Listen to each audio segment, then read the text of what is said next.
The first method of anonymizing themselves a hacker might use is a VPN, which stands for Virtual Private Network. A VPN is essentially a middleman that keeps your information private, does not log it in any way, shape, or form, and acts as a front for you. A VPN essentially acts like your friend in high school who delivered the anonymous notes to your crush. What's different here, though, is that you're looking to crush your enemies. On the target systems, it simply looks like a connection from the VPN provider. The VPN provider does any actions that you may be asking of it on your behalf and gives you the results. Now, because this is computers, it happens over microseconds, but in a manner of speaking, essentially sets up a link in the chain that will cut itself if asked who's on the other end of the chain. I mean, in theory, it could cave and tell them who you are. It could give up your IP at any given time, but the whole point is that they won't. Essentially, the only time a VPN would do that is when they can't get out of it in any way,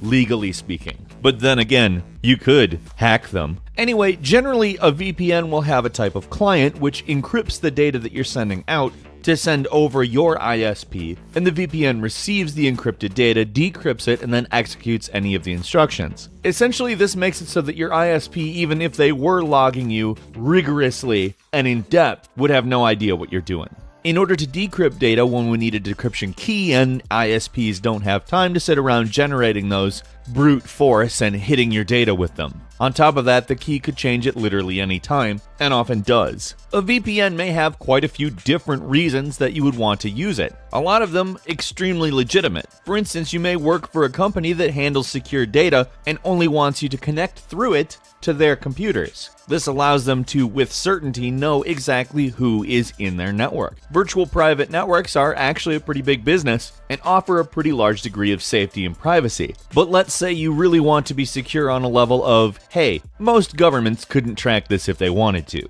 That's where Tor comes in. Tor stands for the Onion Router, and that has nothing to do with anything other than onions have layers and ogres also have layers and web browsing. So essentially the Tor network is a lot like a torrent, at least in how you would explain it. Lots of computers decentralize a network for requests and information transmission. When one sends a request, it goes into the Tor network, hits a random node, then another random node, and repeats until it hits an exit node. The exit node is the computer that makes the actual outside request or touch point with the outside world. In essence, it acts as a randomizer or a tumbler. If you can imagine your request being essentially a ping pong ball in a lottery machine, that's essentially what's being done with your data. Except for your request will eventually quote-unquote win the lottery, it's just who knows who gets it. The way the Tor network works, everything is encrypted and randomized in a manner that makes it essentially impossible to track. So if you connect to Tor through a VPN, you're hiding what data that you're sending and receiving from your ISP, hiding your identity behind a company whose main point is to hide your identity, and then randomizing your traffic through a series of thousands upon thousands of nodes. Now that may sound easy, but in reality it's not. It does take some learning in order to be able to do any of this stuff.